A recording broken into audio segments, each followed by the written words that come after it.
अगले पद में श्री कृष्ण राधा जी को वही लोक कल्याणकारी उपदेश दे रहे हैं और वो ये कह रहे हैं कि भोगों में है विविध कितनी रंजनी शक्तियाँ हैं, वे तो भी हैं जगत हित से मुग्धकारी न होते। सच यूँ है कलुषुस में बड़े क्लांतिकारी, पाई जाती लसित उसमें शांति लोकोत्तरा है।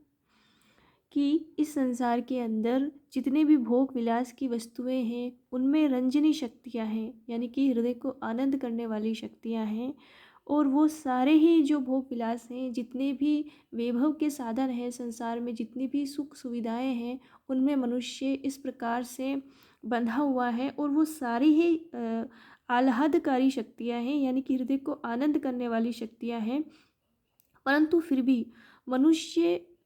यहाँ पर ये कह रहे हैं कि फिर भी वो मुक्तकारी न होते, यानी कि सच्चा जो हृदय है मनुष्य का वो इन मुक्तकारी शक्तियों में नहीं बंधता है। और ये सारी ही शक्तियाँ कुछ समय के लिए तो क्षणिक सुख प्रदान कर सकती है, परंतु जो आत्मिक आनंद है वो प्राप्त प्रदान नहीं कर सकती। यहाँ पर लिखा हुआ है, सच यूँ है कलुष में है बड़े क्लांतिकारी, यानी कि ये जो शक्तियाँ हैं, जितनी भी आह्लादकारी शक्तियाँ हैं, जितनी भी ये लोक रंजनी शक्तियाँ हैं, इनमें कलुषता है, इसमें कालिमा है, इसमें वो उजास नहीं है जो उजास संसार में लोक सेवा में है, जो समाज सेवा में है, वो व्यक्तिगत सुखों को प्राप्त करने में नहीं है। इस प्रकार का संदेश राधा जी को कृष्ण दे रहे हैं। और वो ये कह रहे हैं कि पाई जाती लसित उनमें शांति लोकोत्तरा है, यानी कि इन सब के बावजूद भी अगर कोई मनुष्य इनमें निर्लिप्त रहकर, यानी कि संसार में रहते हुए, इनका भोग करते हुए भी, इन शक्तियों से खुद को तटस्थ रहते हुए, इनमें रहने के बाद भी इनमें पूरी तरह से न उतरते हुए संसार में सिर्फ उसका उद्देश्य ये रहे कि मुझे समाज सेवा, लोक सेवा, राष्ट्र का निर्माण करना है, राष्ट्र का कल्याण करना है, तो वो ये सारी ही शक्तियाँ उसको अशांति, उसको थकावट देने के स्थान पर उसको अलौकिक आनंद प्रदान कर सकती है। कब कर सकती है? जब मनुष्य मुग्धकारी शक्तियों में से निर्लिप्त रहकर जगत हित के लिए कार्य करे, तो ये सारी ही शक्तियाँ लोकोत्तर शांति प्रदान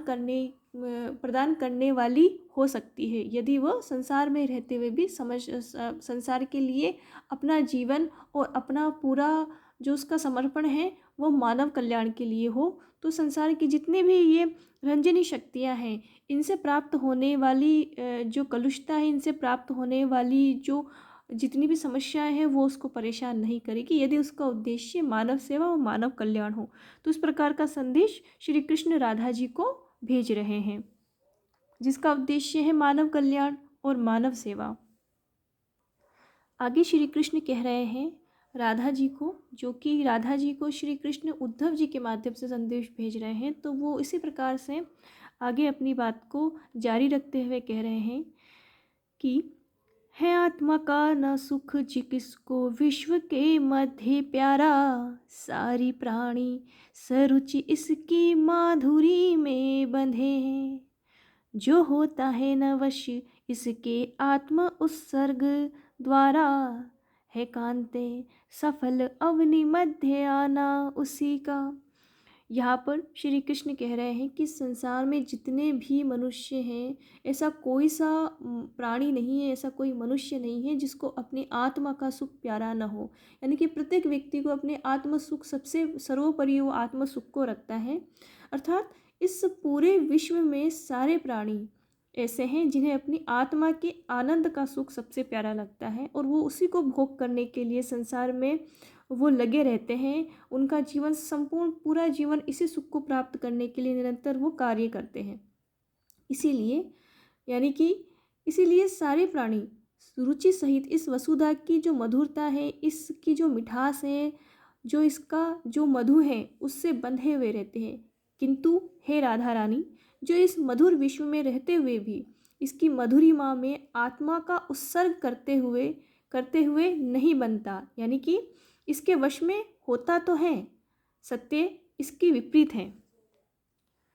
संसार में रहते हुए भी इसकी मधुरता में न बंधे, उसको अपने जीवन का यथार्थ पता हो कि वो मनुष्य बना है तो क्यों बना है, ताकि वो मानव सेवा कर सके, समाज सेवा कर सके और राष्ट्र का निर्माण कर सके। व्यक्तिगत सुखों में वो ये ना भूले कि उसका जीवन सिर्फ भोग करने के लिए नहीं मिला है, उसका जीवन समाज कल्याण के लिए मिला है। यदि मनुष्य बनाया गया है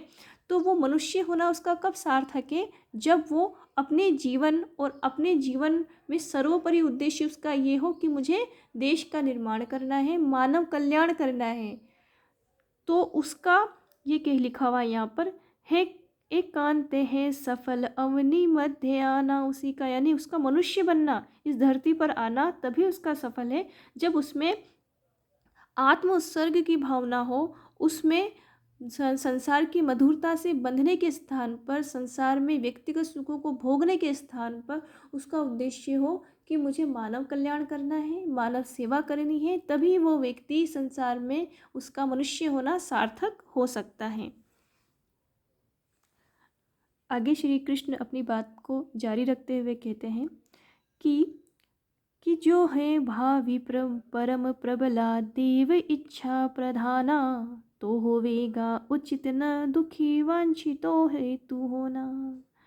श्रेयकारी सतत दिएते सात्विकी कार्य होगा। यहाँ पर श्री कृष्ण कह रहे हैं कि जो देव इच्छा है, यानी कि जो प्रभु की इच्छा है, जो भविष्य के गर्भ में क्या छुपा है और क्या नहीं छुपा है वो हमें नहीं पता, परंतु उसमें ज़रूर कुछ ना कुछ श्रेयकर होगा, उसमें हम सबका भला होगा। जो आज घटित हो रहा है उसके पीछे भी कोई ना कोई शुभ कार्य है, कोई अच्छा कार्य है, यानी कि भविष्य में होने वाला जो भी कार्य है या वर्तमान में जो भी चीज़ें हो रही हैं वो देव इच्छा के अनुसार हो रही है और उसमें सबका हित छुपा हुआ है, तभी वो हो रही है।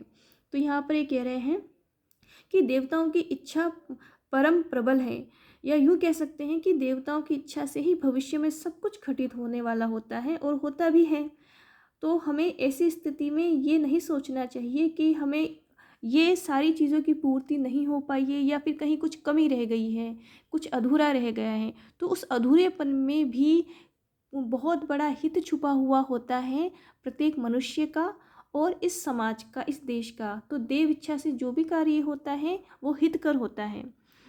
और सभी के लिए श्रेयकारी होता है, इसीलिए और वो सारे ही कार्य कल्याणकारी होते हैं और भविष्य में एक सुंदर परिणाम को जन्म देते हैं। तो देव इच्छा से होने वाले सभी कार्य क्या होंगे?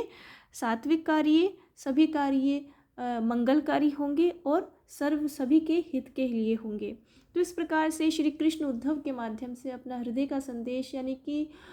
समाज कल्याण का, देश कल्याण का, मानव कल्याण का संदेश राधा जी को कह रहे हैं। और वो कह रहे हैं कि व्यक्ति को अपने व्यक्तिगत सुखों से बढ़कर समाज और देश कल्याण सबसे बड़ा है, मानव सेवा को रखना चाहिए, तभी उसका संसार में मनुष्य होना सार्थक हो सकता है। तो हरिओध ने प्रिय प्रवास में राधा और श्री कृष्ण को लोक सेवक और लोक सेविका के रूप में चित्रित किया है और व्यक्तिगत सुखों से बड़ा मानव सेवा को रखा है।